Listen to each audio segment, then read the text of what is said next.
So I've been struggling all day without my glasses, and then the people I'm staying with dropped them off, so now I can actually read. So we have Christie George and Nickie King from Loddon Campaspe giving this talk. Nickie is a senior lawyer at the Loddon Campaspe Community Legal Centre. She's been at the CLC for 3 years, initially in a health justice partnership role, and in the last 2 years with the Child Protection Pilot. Prior to coming to the CLC, Nickie was a senior lawyer at Legal Aid in Queensland, working in children's law and adult crime. Nickie also has experience in family law and is a family dispute resolution practitioner. Christie George has been working as a child protection lawyer for Loddon Campaspe Community Legal Centre for 2 years, and prior to that she worked in the top end of the Northern Territory at the, I wondered why I knew your name, at NAJA, at the North Australian Aboriginal Family Legal Service, at NAFLS, Aboriginal Family Legal Service, and NAJA as well, the North Australian Aboriginal Justice Agency. Christie views child protection law work as an area where clients are typically severely disadvantaged and vulnerable, and that a strong advocate plays an important role in redressing the power imbalance between the state and parties. So, welcome.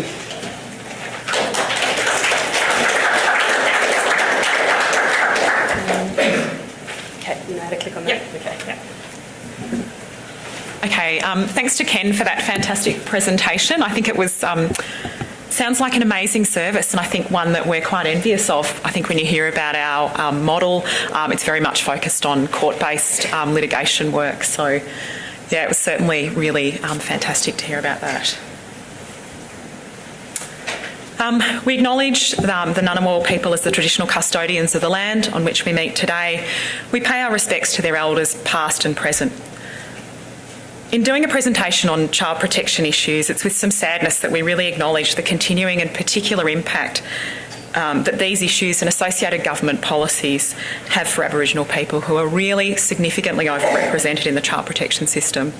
In our practice in Central and Northern Victoria, around 15% of our clients are Indigenous, and that's in a region where about 3% of the population identifies as Aboriginal.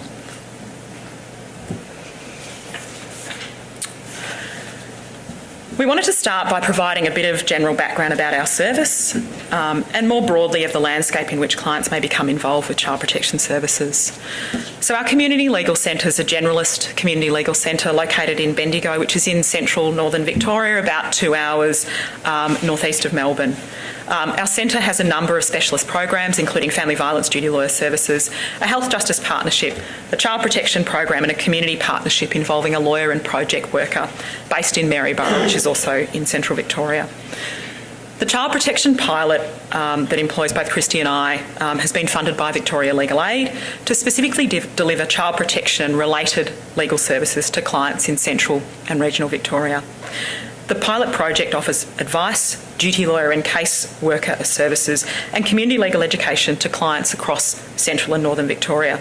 So the towns that we cover and service courts at are Kyneton, Castlemaine, Echuca, Swan Hill, Kerrang, Maryborough and of course Bendigo.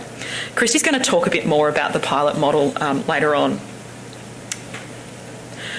Many of you in the room, if you've got an interest in this topic, would be aware that child protection services in Australia are theoretically delivered and based on a public health model of service delivery. So what that means is it's a model that really aims to prevent problems occurring in the first place by targeting policies and interventions that look at known risk indicators for a problem and trying to put in place strategies to reduce the long-term impact of social harm. A good program in Victoria that tries to provide a model of this is the Child First program, which is a preventative service that works with suitable families who might be at risk of entering the statutory child protection system. In practice, however, the population-wide interventions and preventative programs haven't reduced the influx of notifications to child protection and children living in out-of-home care. Mandatory reporting, of course, has had a significant impact on these notifications too. Just to give you a quick sense of these numbers, Australia-wide there was a little over 40,000 notifications to statutory child protection authorities in 1989 to 1990, and the number increased to over 300,000 in 2013 to 2014. Similarly, the rates of children living in out-of-home care have increased in this same period from 12,000 to over 40,000. For legal aid commissions, what this has meant, of course, is increases in families involved with child protection, has meant a huge increase in the expenditure that legal aid commissions have generally funded in this area. So in our experience, although there are some good policies like Child First in Victoria, the focus is still very much reactive and risk-based interventions for families. Neglect and maltreatment, as we all know, for children crosses all social classes. However, families involved with statutory child protection services are overwhelmingly poor. Lacking education beyond high school, they often experience mental health and drug and alcohol problems, criminality and, of course, family violence.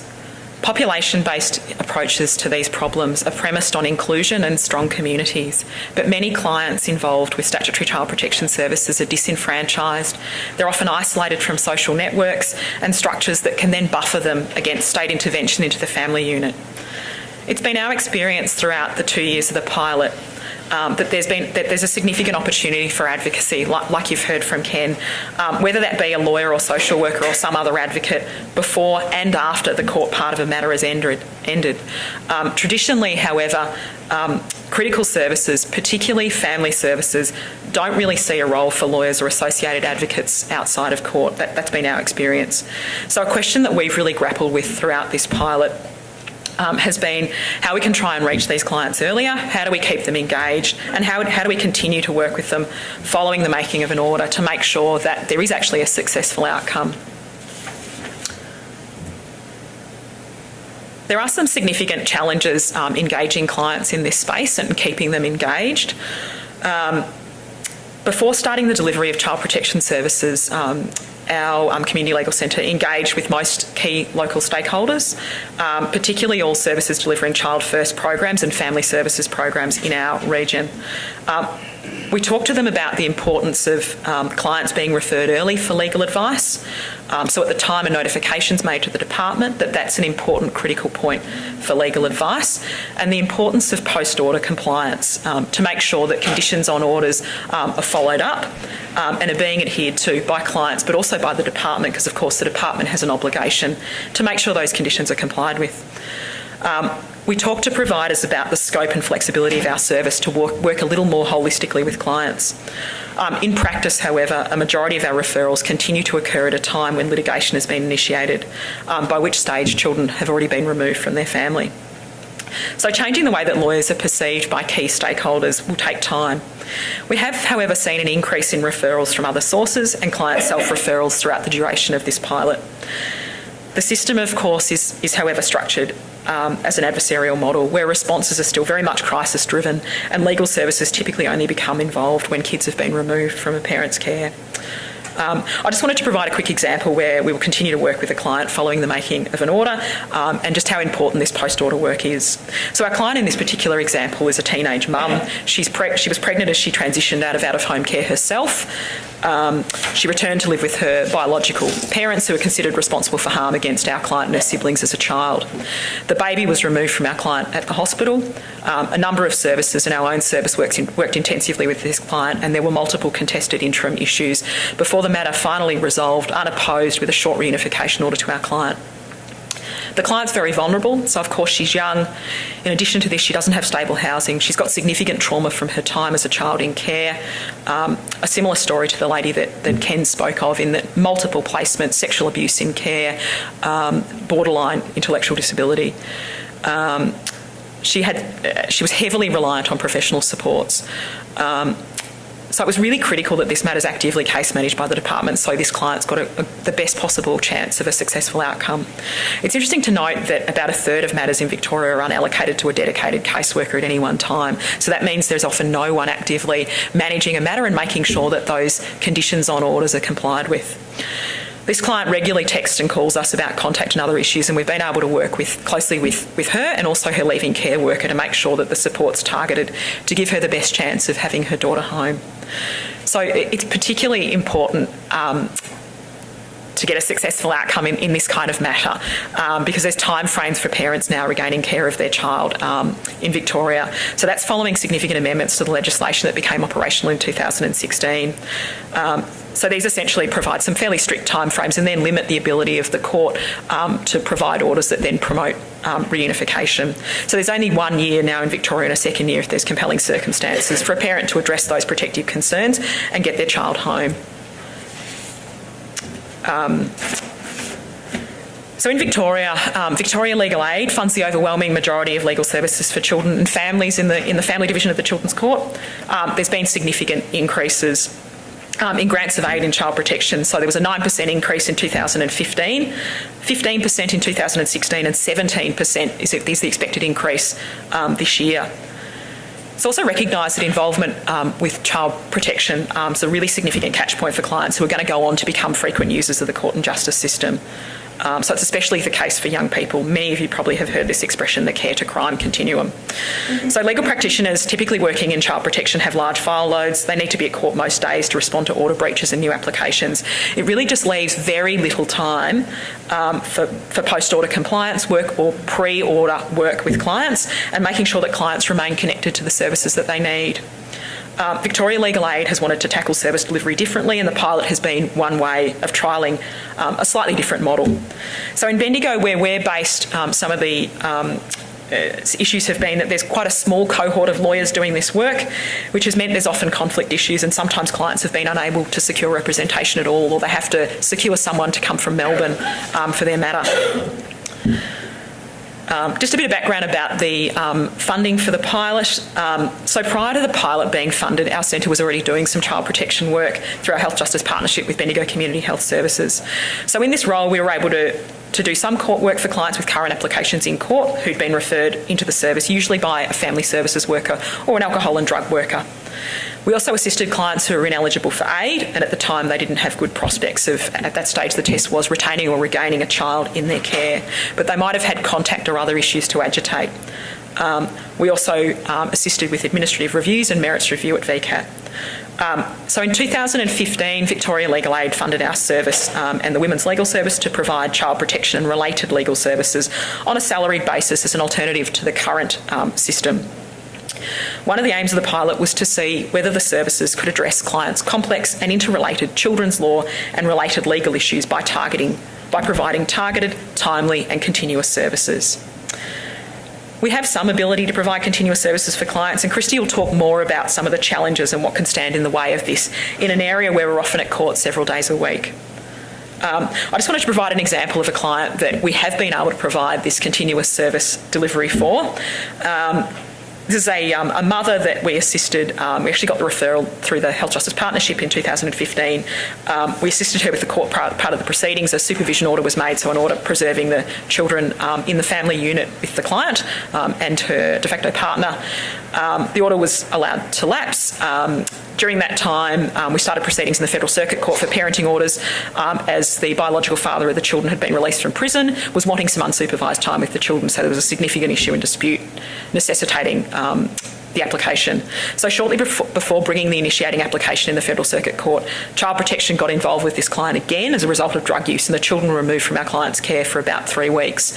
In that period, she was able to produce some clean drug screens and the kids were returned to our client's care, and a children's court order was made.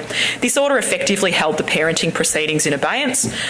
Once the department's order ran its course, our client then continued to pursue her parenting application, which is listed for an undefended hearing later this year. So I suppose the strength of the funding model has been that we do have some flexibility to keep a client's file open and provide a level of service continuity. So the client's then not, of course, repeating their story again and again to different lawyers. Or having to find another lawyer who practices in that area. Yes, yeah. I'll just hand over to Christie now. Yeah. So I'll first talk to pilot strengths, and then I'll talk to the challenges and a potential ideal model or dream model of the pilot. Firstly, the pilot's aim is to provide a holistic service to clients. So that is, if a client has a child protection matter, we can also assist them with a family violence matter, a family law matter, or a criminal law matter.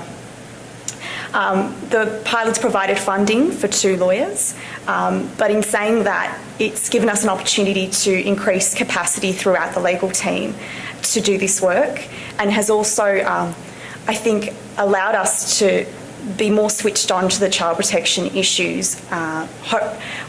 We feel that also our family violence lawyers who work in that space have been able to identify when someone has a potential child protection issue and then can refer them to us as well. There was an introduction of a referral process, which has been a real game changer in the landscape in the child protection space in our region. This was a referral process driven by Victorian Legal Aid and the Department of Health and Human Services. So when the Department of Health and Human Services filed a protective application, they are now required to fill out a form, provide details of the application and parties to Victorian Legal Aid, who then allocate legal representation for parties. This has meant that more people have been able to have legal representation, or at least there's been an attempt to provide people with legal representation. It's also meant there's been a more equitable share of the work, and we have been able to really build on our relationship with our local Victorian Legal Aid office. And when the usual situation is that when they are conflicted or they are able to assist one party, we're usually, if provided we're not conflicted, we're able to assist a party as well.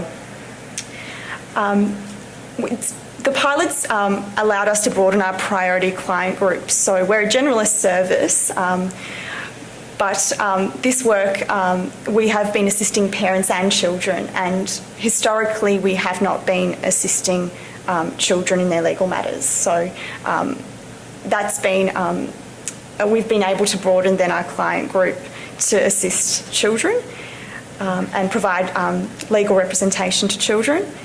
And the legislation in Victoria is that if a child's over 10, they have a right to legal representation. So we would get a referral from Victorian Legal Aid saying, this child's 11, can you provide legal representation to them? So that's on an instructions basis? Yes. Yep. We've also, the funding that we obtained from Victorian Legal Aid has allowed us to travel to Swan Hill and Kerrang, as Victorian Legal Aid identified that there was a real need at those locations for child protection legal assistance. Historically, those 2 areas have not been in our catchment area, and so we've been able to then provide assistance to other areas as well through this pilot. We feel that the pilot has allowed us to strengthen relationships in the legal community, but as well in a broader way with health services and other services that work in the space. We have colleagues from other legal firms that we see on a regular basis, and that's provided a good support network for us as well to work in the space. And as the pilot's aim has been quite broad, it was envisaged that we can also do policy and community legal education, which we have been able to do, but we will talk to that later as well. So I'll just go to the next one. Just have some statistics for you, just highlighting the fact that in quite a lot of our cases there is family violence as an issue. We also have a high number of clients who have identified as having a disability and are on very low or no income. So in terms of the pilot's challenges, and I have put this under a challenge, but we can discuss it. We have had a high volume of litigation matters, and for those who aren't lawyers in the room, that means that we've had to assist clients on an ongoing casework basis at court. So it's not a duty, we do provide a duty lawyer service, but we rarely refer clients out of our duty lawyer service. We usually take those clients on as casework clients, and we continue to assist them through the court process. The pilot has had a focus on grants of aid. So we have had targets around having so many matters under a grant of aid, and what that means is we have requested funding from Victorian Legal Aid to assist a client who has a matter where they're facing the department at court. So there's been a protective application filed at court.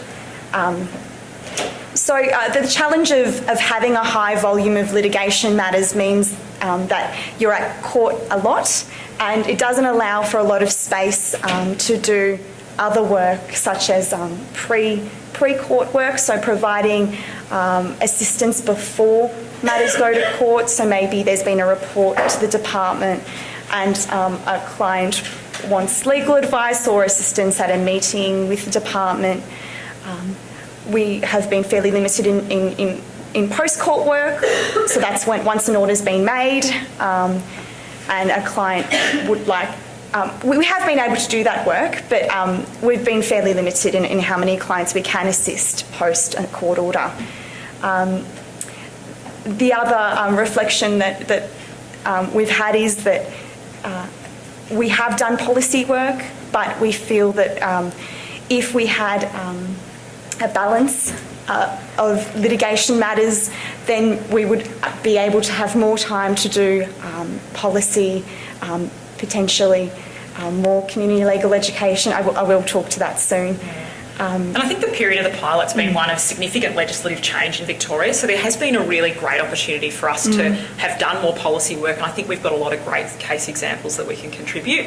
But I think just finding the space to have some reflective time where you can really do that work in a meaningful way is really challenging when you've got such a busy litigation practice. So that's been kind of something that we've tried to juggle. So we have contributed a number of submissions to various things, but I think we'd love more time to be able to put effort into that. And the other comment I wanted to make was that we work in a regional area, in regional areas, and we don't have a specialised children's court in those areas. And what that means is that the court's dealing with a number of areas of law on any day. And so the court is not necessarily switched on to the child protection matters on that day. They do try to give us sufficient time, but often what we experience is that it's very busy. The magistrate doesn't have time to deal with the child protection matters on that day, and we're having to come back to court the next day to agitate for time and to really put our client's case forward. So that has been a challenge for us, and also it has meant that when we're at court, sometimes it's not so time efficient because we're waiting around. We don't have the volume of work that lawyers in Melbourne would have. So potentially we're waiting around court all day for 2 matters to only be told we have to go back to court the next day. Also, the pilot was funded on a short-term contract, and there's inherent issues with having short-term contracts. Just have a case example here. I might allow you to read it rather than me read it out. But I guess it's an example of some post-court assistance that we have been able to provide to a client.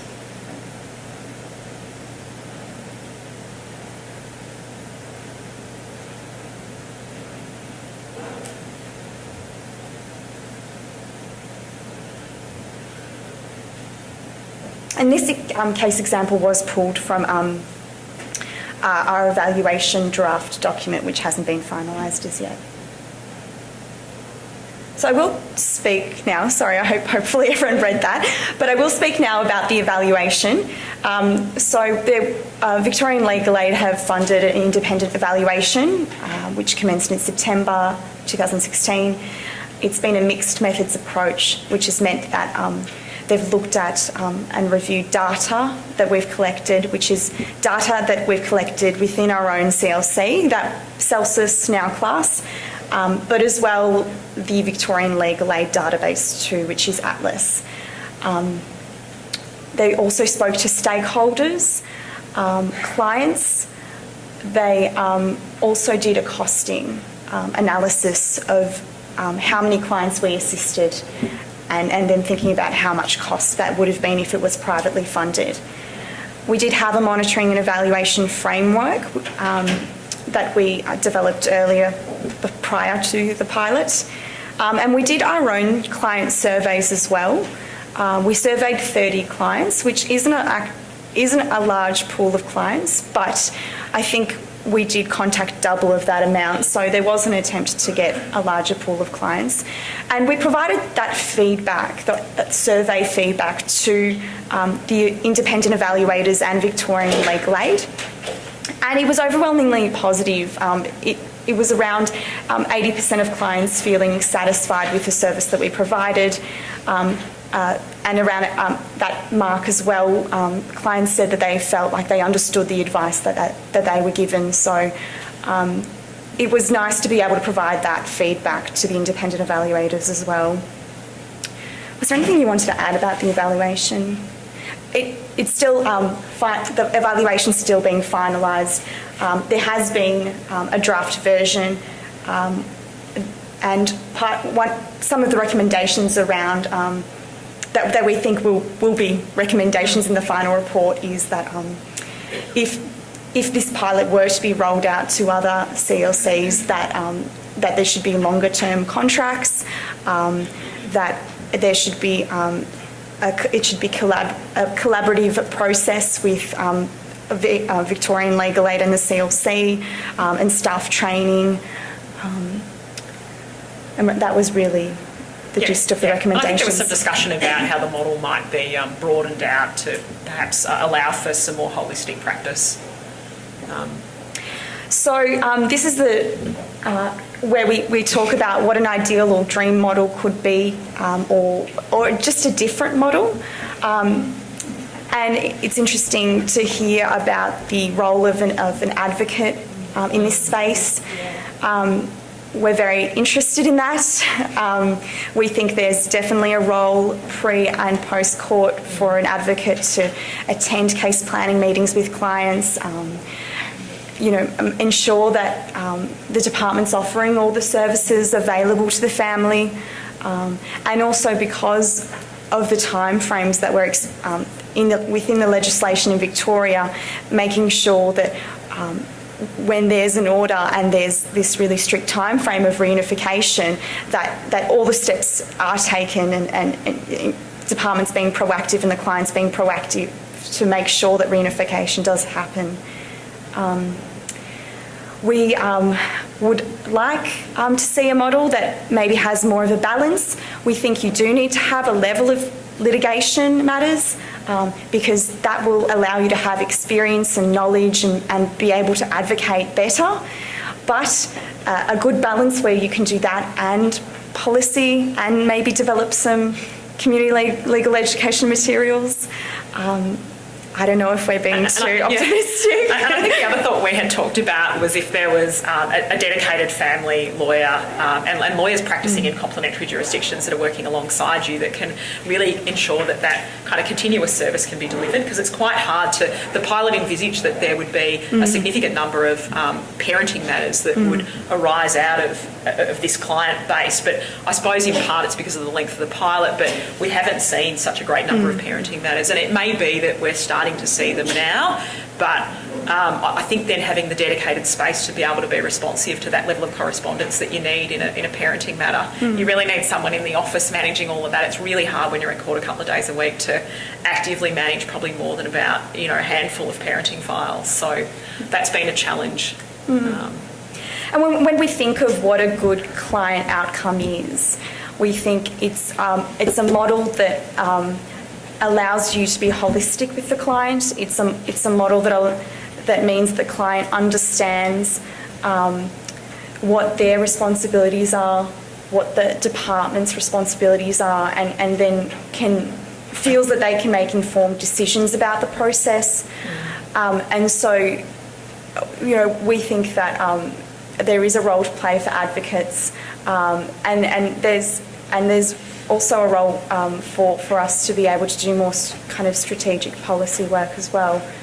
But we're interested to hear whether there are different projects going on in this space, and what what your thoughts are of a good client outcome and how clients can be reached earlier. I just wanted to add quickly in Victoria, because I know that Ken noted in New South Wales, and I've practiced in Queensland previously and Christie in the Northern Territory, they're jurisdictions where there's significant affidavit material filed. Victoria's kind of a weird jurisdiction in that it's a little bit kind of quasi-criminal in that the department brings an application to court.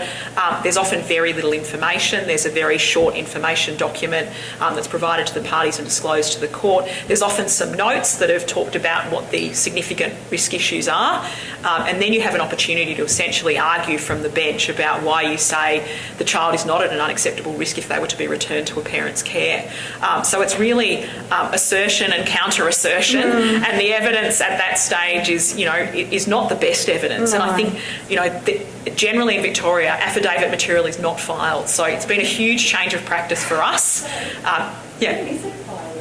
It's not filed. Not filed. No. Rarely. The parents who are responding do not have to file. There's no requirement. Because the onus rests with the department to establish their application. But the department do have to file a report. Yeah.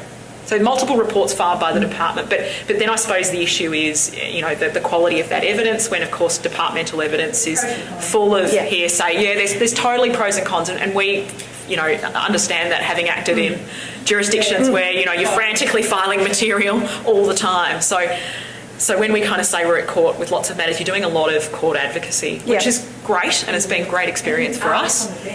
Yes. Yeah, so you can have kind of a 2-hour submissions contest on the first return date, and you have a right to that. Yeah. So it's really interesting and kind of quite different. It's more complementary to probably criminal practice than it is. That is the end. And I think that probably gives us a good amount of time for questions.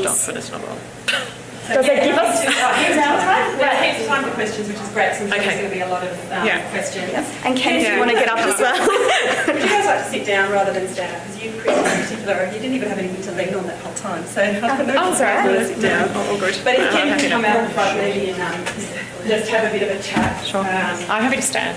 And you sure? So I'm happy to run a little bit of a Q&A or to see if anyone wants to ask questions. I have some, no one else does, and I know Robert Rollins will work with some. Up the back of the room. Ken, you were just talking about how child safety don't really have experience in terms of working with people with disability, and then they sort of shift that responsibility back to disability services. How do you get, I guess, to government agencies to work together or place an onus on child safety to actually learn and develop those skills, because I assume that probably a lot of their work is working with people with disability. Well, I mean, we CLE, so during the summer we've been contracted for at the moment by Disability Justice Project, and we really make an effort to include child protection workers in that training, as well as having to do our own training for community workers, and again we encourage child protection workers to take part in that training. And that's the value. I'm just so lucky that I work with an advocate who has really good relationships with some officers and can get them, bring them in, get them to listen. I work for the Mineral Coast CLC, my name's Catherine. It's really great to listen to both of your talks. We work quite closely with Ken with RDRS. We have one of those odd structures where we've got a disability advocacy service and a CLC service under one specific body, and it's always so inspiring to see these kinds of things and see the opportunities there are for collaboration between these two non-legal and legal aspects of assisting and wrapping around a client. So I've certainly taken lots of ideas away. We don't do much family law or child protection at the CLC on the Midland Coast, but I think we do a lot of working between the two services. So we have an information barrier that basically we cross-refer, and then the advocate provides some of that longer term big picture advocacy, and then works very closely with the actual CLC solicitor to move through some of the legal issues. So we find it works amazingly well, but there's always opportunities to expand it further and to do different things. So thank you. That sounds really interesting. One thing I didn't mention was that we feel that this area has been a good fit for our service.